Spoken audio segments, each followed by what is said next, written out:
uçun kuşlar Medine'ye, selam götürün Nebiye. Ümmet onu çok özlemiş, gidin söyleyin Resul'e.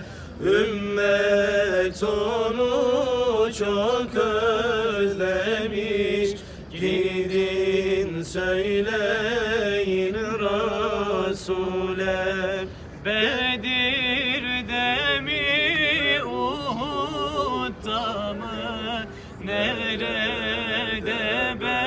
beklesek seni? Safa'da mı, Merve'de mi, beklesek ey Nebi seni? Bedir'de mi, Uhud'da mı, nerede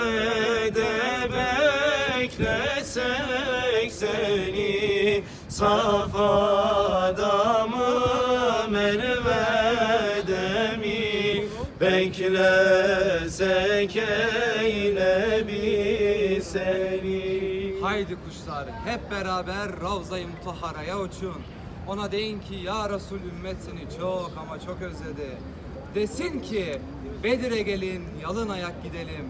Desin ki Uhud'a gelin, ayaklarımızda bir şey olmadan koşa koşa gelelim. Desin ki Medine'ye, Ravza-i Mutahhara'ya, yeşil kubbenin altına gelin. Her şeyimizi bırakalım neredeyse, koşa koşa onun kucağına, onun ocağına gelelim. Binlerce yıl geçse bile Resul hala yeryüzünde, sanki yine avuç açmış dua ediyor ümmete.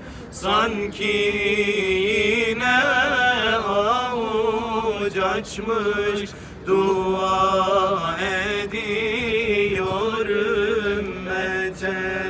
Bedir'de mi, Uhud'da mı, nerede beklesek seni? Safa'da mı, Merve'de mi, beklesek ey Nebi seni? Safa'da mı, Merve'de mi, beklesek ey Nebi seni?